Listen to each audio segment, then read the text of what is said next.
प्रेम से बोलो श्री कृष्ण भगवान की जय, भोलेनाथ भंडारी की जय। प्यारे भक्तों, पिछले धारावाहिक में हमने आपको भगवान विष्णु नारायण और नारद मुनि शिव ये सब की कथा चल रही थी। मैं एक दो लाइन आपको याद दिला देता हूँ। यदि प्राणी तर्क वितर्क में पड़ जाए तो प्रेम में दरार पड़ जाती है और वही प्रेम दुखों का कारण बन जाता है, जिसके कारणवश मन की जीत हो जाती है और वह अंतर्मन आत्मा पर भी राज्य करने लगता है, जिसके कारण आप प्रेम करने वाले को भूलकर दुखों से प्रेम करने लगते हो और इतने मोहित हो जाते हो, मार्ग ही भटक जाते हो। यहाँ तक हमने पिछले धारावाहिक में आपको कथा सुनाई थी। प्यारे मित्रों, अब आगे का धारावाहिक हम शुरू करने जा रहे हैं। कृपया ध्यान से सुनिएगा, क्योंकि पड़ाव अंतिम क्षण में जा रहा है, इसलिए अनमोल वाणी को मिथ्या ना होने दें और ध्यान से इसका प्रसाद ग्रहण करें और सुने। अगले धारावाहिक में हम मधुमन रस से अब शुरू करने जा रहे हैं, तो एक बार बोल दो ना राधे राधे।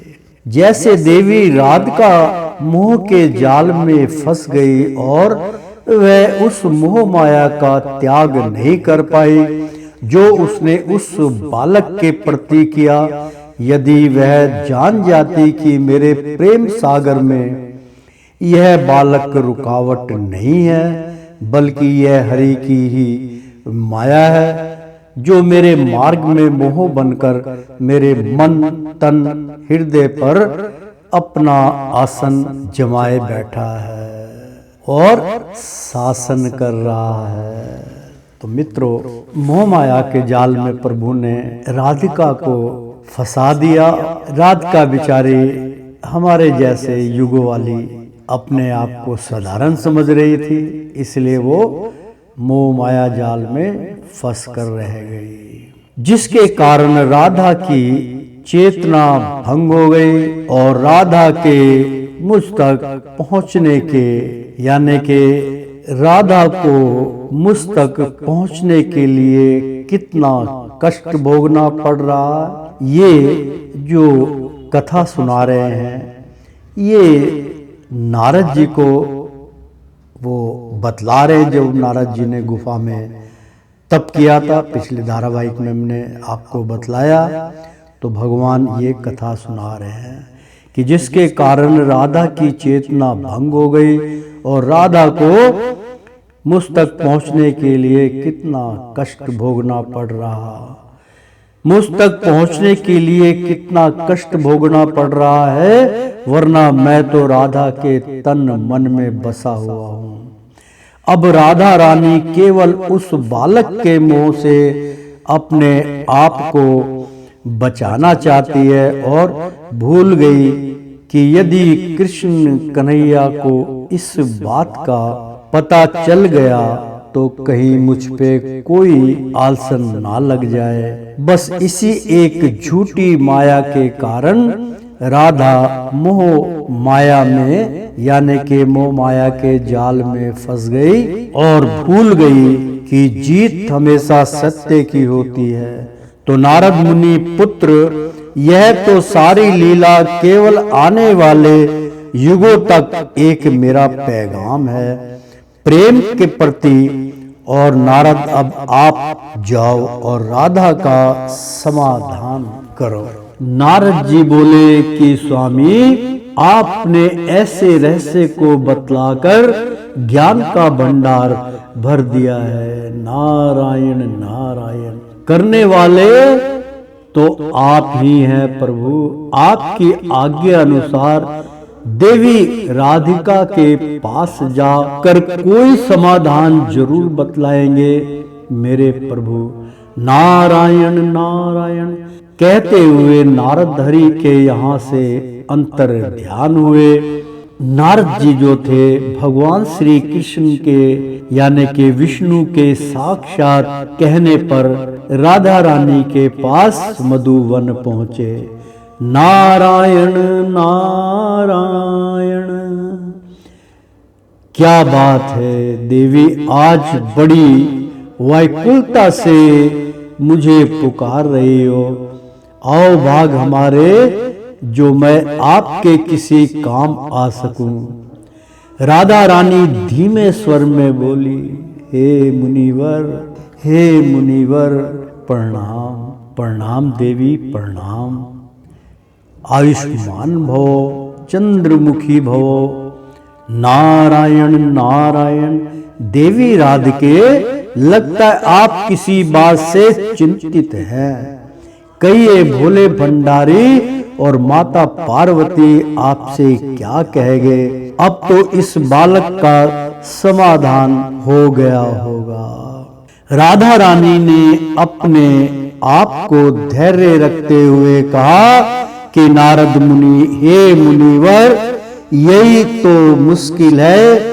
भगवान भोलेनाथ तो कह गए कि देवी राधिके, यह बालक तो विष्णु की लीला है, और यदि इस बालक से पीछा छुड़ाना है तो भगवान विष्णु का आह्वान कीजिए, और इसके लिए सबसे उत्तम और सरल विधि नारद मुनि बतलाइए।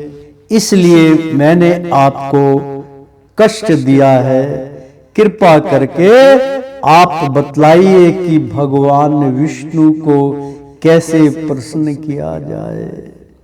इतना सुनकर नारद मुनि को भगवान श्री कृष्ण की बातें याद करके मुस्कुराने लगे, क्योंकि नारद तो भगवान विष्णु से मिलकर ही आ रहे थे, उनकी लीला से अवगत हो गए और आनंदमय होकर राधिका से मिलने आए।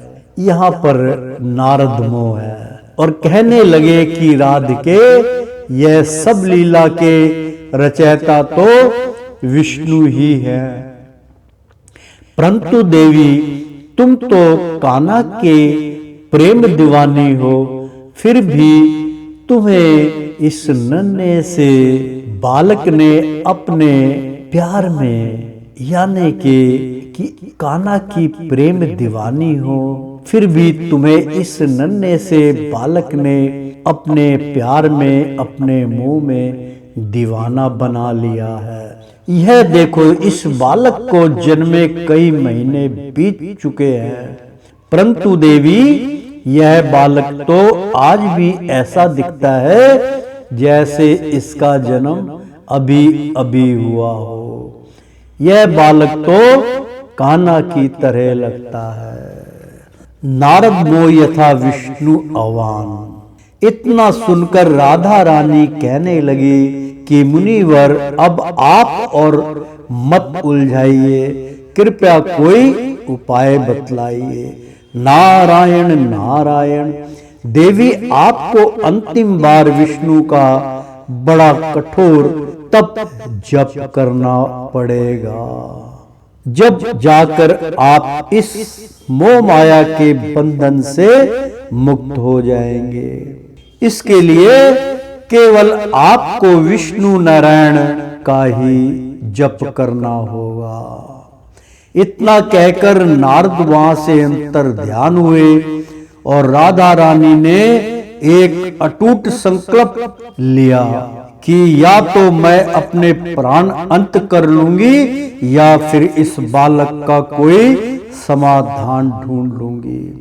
यथार्थ मैं इस बालक को लेकर कान्हा के पास चली जाऊंगी और उसके बाद कुछ भी होगा वो सब कुछ देखा जाएगा। और ऐसा सोचकर राधा रानी क्रोधित हो गई और विष्णु नारायण नारायण कहकर जोर जोर से इस बालक को साथ में गोद में लेकर वन वन भटकने लगी। राधे की ललकार सुनकर सारा ब्रह्मांड गूंज उठा और सारे लोकों में हलचल मच गई। परंतु देवी राधिका के मुख से एक ही आवाज निकल रही थी, विष्णु नारायण, विष्णु नारायण। पूरे संसार में यह वाणी गूंज रही थी, तो भला विष्णु के कानों में क्यों ना भनक पड़ती। राधा रानी को पूरे 3 दिन तक भूखा प्यासा रहकर विष्णु का संपूर्ण यज्ञ करना पड़ा। राधा रानी को यह भी आभास नहीं हुआ कि कब दिन गुजर गया और कब रात्रि हुई। ऐसा घोर तप राधा रानी को करना पड़ा। उसके बाद कान्हा के कानों में अपनी राधा के वीणा की भनक पड़ी। मित्रों, यहाँ थोड़ा सा ब्रेक देके आपको मैं इसके ऊपर एक तर्क बतलाता हूं कि किसी भी प्रमाणिक ग्रंथ में या कोई भी आध्यात्मिक ज्ञान से ध्यान योग द्वारा जुड़ी हुई वाणी जो प्राप्त होती है, उसके माध्यम से समझ लीजिए, आज भी यदि कोई सत्य को जानता है, कोई सत्यवादी है जिसने हमेशा सत्य की राह पकड़ी हो और सत्य ही बोला हो, वो अगर रुष्ट हो जाता है या वो क्रोध में आके कोई तप जप का आह्वान करता है, तो मित्रों याद रखिए कि बिना बादल के वर्षा, बिना बादल के गरजते हुए आसमान में काला, कहने का मतलब यह है कि बिन बादल वर्षा यानी कि बिना मौसम के वर्षा मूसलाधार, जैसे अभी कुछ दिन पहले जबकि वर्षा ऋतु समाप्त हो चुकी है और बाढ़ जैसी स्थिति पैदा हो जाती है और अनर्थ होता है, महामारी फैल जाती है, ऐसे ऐसे जघन्य अपराध होने लगते हैं जिसका रोकना संभव हो जाता है। कारण मित्रों वही है कि जब कोई सच्चा भगवान का भक्त, भगवान का प्रेमी जब क्रोध में आ जाता है, जब उसकी कोई मनोरथ उसके विरुद्ध हो जाता है, तो वो क्रोधित होकर भगवान को आह्वान करता है, तब ऐसी स्थिति उत्पन्न होती है। तो प्रेम से बोलो श्री कृष्ण भगवान की जय, भोलेनाथ भंडारी की जय, बजरंग बली की जय। तो उसके बाद कान्हा के कानों में अपनी राधा के वीणों की बनक पड़ी और कृष्ण के मुख से एक ही वाणी निकल रही थी कि राधे, मैं तुम्हारा कान्हा, तुम्हारे पुकार से तुम्हारे पास हूं, आंखें खोलो राधिके, आंखें खोलो। जब इतने वचन राधिके ने सुने तो राधे चेतन यानी कि राधा का जो चिंतन था, उसका चेतना थी, वो चेतना से अटूट जो ज्ञान यज्ञ हो रहा था, भगवान विष्णु का आह्वान हो रहा था, वो टूटा और अपने कान्हा की आवाज सुनकर अपने नैनों को खोलो और कृष्ण कन्हैया को देखकर वह चकित रह गई कि कृष्ण मेरा कान्हा, आप मेरी पुकार सुनकर आ गए। मैंने तो केवल विष्णु का आह्वान किया था। सुनो राधिके, यह दिव्य बालक मेरा ही अंश है और मैं ही समस्त ब्रह्मांड का संचालन करता हूँ और मैं ही विष्णु हूँ, मैं ही कृष्ण हूँ। जब हरि ने इतने वचन कहे तो राधा रानी ने उस दिव्य बालक को भगवान हरि के चरणों में रख दिया और अपने कान्हा के चरण पकड़कर क्षमा याचना करने लगी कि हे कान्हा, मुझसे बड़ी भूल हुई जो मैंने अनजाने में आपसे प्रश्न कर दिया। केवल कहना मैंने प्रश्न जो किया था उसमें मेरा ही स्वार्थ था, क्योंकि मैं सोचती थी कि कान्हा तो केवल मेरा है, कृष्ण केवल मेरा है, कन्हैया गोपाल मेरे हैं और मैं कान्हा की, फिर यह बांसुरी किसके लिए बजाते हैं। आहा, कितना भव्य तर्क है। मित्रों, मैं एक बारी फिर इस तर्क का प्रसंग आपकी झोली में डालता हूं, सुनिए। केवल भगवान श्री कृष्ण को राधा ने कहा कि मैंने जो 2 प्रश्न आपसे कहे थे उसमें मेरा ही स्वार्थ था। अगर मैं निस्वार्थ भाव से कोई प्रश्न करती तो मुझे ये मोह माया के जाल में नहीं फंसना पड़ता। मैं सोचती थी केवल कहना मैंने जो प्रश्न जो किया था, यानी कि राधा रानी कान्हा को कह रही है कि हे कृष्ण कन्हैया, हे कान्हा, मैंने प्रश्न जो किया था उसमें मेरा ही स्वार्थ था, क्योंकि मैं सोचती थी कि कान्हा तो केवल मेरा है और मैं कान्हा की, फिर यह बांसुरी किसके लिए बजाते हैं। मैं मधुबन में कदम्बरी के वृक्ष के नीचे अपने कान्हा के सम्मुख घंटों खड़ी रहती हूँ, परंतु कान्हा को मेरी आने की आहट तक सुनाई नहीं देती। ऐसा विचार मेरे मन की वीणा को बार बार कुरेदता था। बस एक दिन आपको प्रसन्न मुद्रा में देखकर कुछ मांगने की इच्छा मेरे मन में उत्पन्न हुई और मैंने आपसे प्रश्न पूछ लिया। यह मेरी सबसे बड़ी भूल थी, जिसके कारण मुझे घोर दुखों का सामना करना पड़ा। ना मैं प्रश्न पूछती, ना ही आपसे बिछोड़ा होता। इतनी व्याकुलता देखकर प्रभु मुस्कुराते हुए कहने लगे कि राधे, यह भी मेरी माया थी, जिसके अधीन आपको करके मैं आगे का कार्य करने की योजना में व्यस्त था। परंतु राधिके, मैं तुम्हें एक पल भी दूर नहीं था, यानी कि तुमसे एक पल भी दूर नहीं था। तुमने इस बालक की मां बनकर सेवा की, यह बालक मेरा ही अंश है। तो बताइए, हमारा और तुम्हारा बिछोड़ा कब हुआ? राधिके ने चरण पकड़े कहा कि कान्हा, मैं तो तुम्हारी प्रेम दीवानी हूं, मुझे मेरे कान्हा के अलावा और कुछ नहीं सूझता। क्या आप लोगों में ऐसे भाव उत्पन्न होंगे? सोचिए, कथा का अनुभव कीजिए, कथा का आनंद लीजिए। कथा में आपको बतलाया जा रहा है कि जो उनका ही अंश है, राधिका और कृष्ण एक ही है।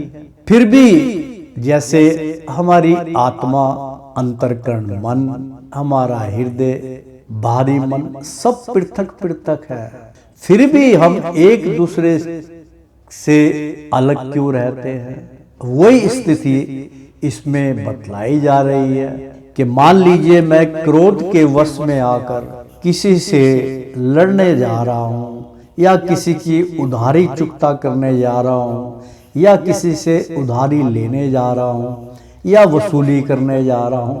मतलब क्रोध के कई कारण हैं जिसके वशीभूत होकर मैं उस कार्य करने पे जो करना नहीं चाहिए उसके लिए मैं जा रहा हूं। तो क्या आपके अंतर्करण में आपस में वार्तालाप नहीं होती है? जरूर होती है कि आप इस कार्य को कीजिए या ना कीजिए, लेकिन आप उसका कहाँ मान जाते हैं? तो वेल एंड गुड, आपके लिए रास्ता साफ, नहीं मानते तो फिर झगड़ा। सब तर्क वितर्क अंदर चलता है, सिर्फ मानने की और ना मानने की बात है। इतने सहज ही भगवान श्री कृष्ण ने अपनी लीलाओं का वर्णन किया, आपको बतलाया। राधा को भी अपने माध्यम से बतला रहे कि मैं तो कभी तुमसे अलग हुआ ही नहीं। तभी तो हमारा इससे पहले जो धारावाहिक चल रहा था, अंतिम क्षण हरि दर्शन।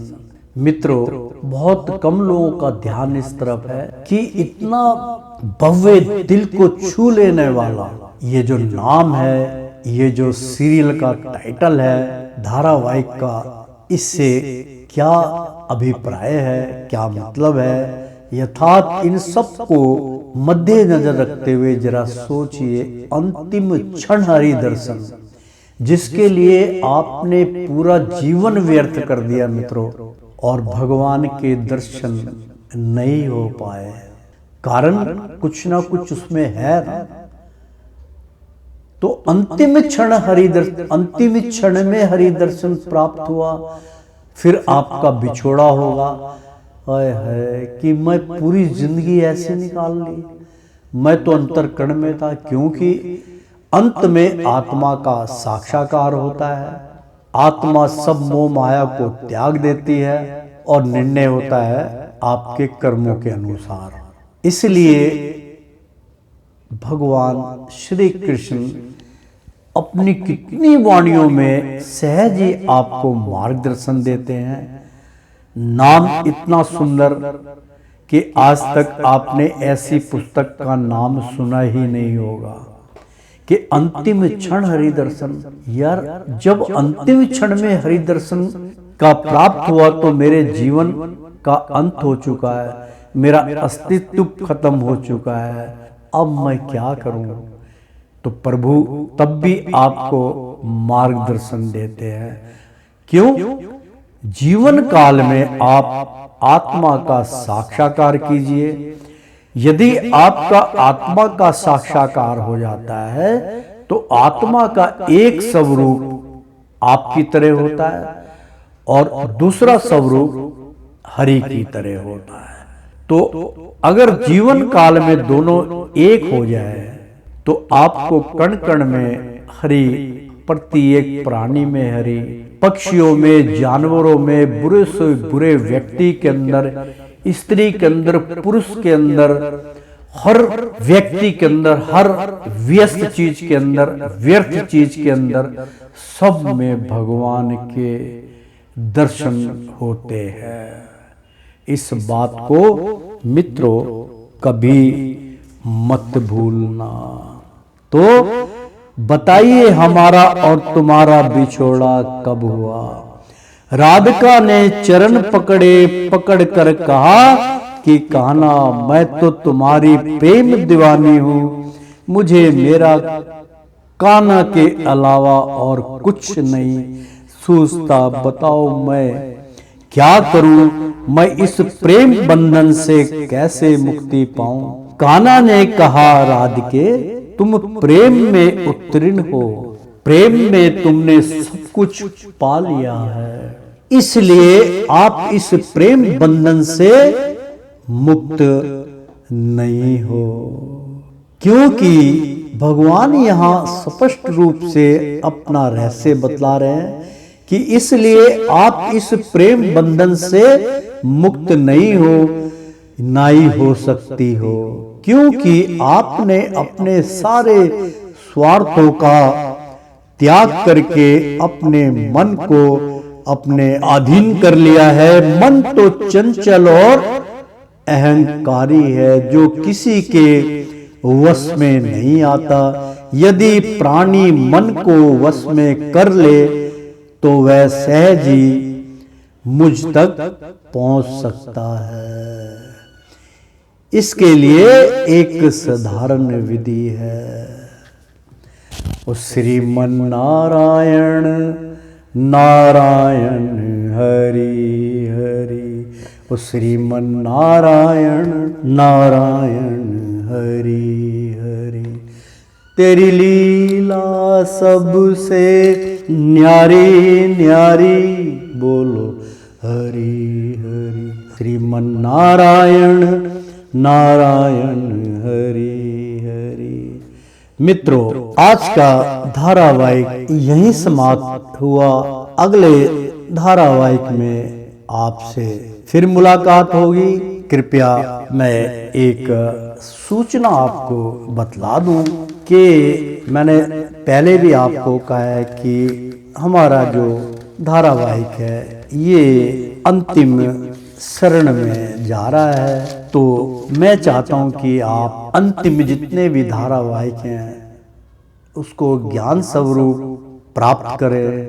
प्राप्त करने की बहुत साधारण विधि है। अगले एपिसोड में, अगले धारावाहिक में भगवान श्री कृष्ण के द्वारा मन का वशीकरण, कि आप अपने मन को कैसे अपने वश में कर सकते हैं। भगवान श्री कृष्ण उवाच अगले धारावाहिक में, और उसकी सरल विधि है, एक बार बोल दो ना राधे राधे। कृष्णम कृष्णम।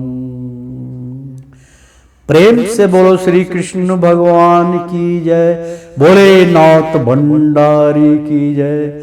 माता पार्वती की जय।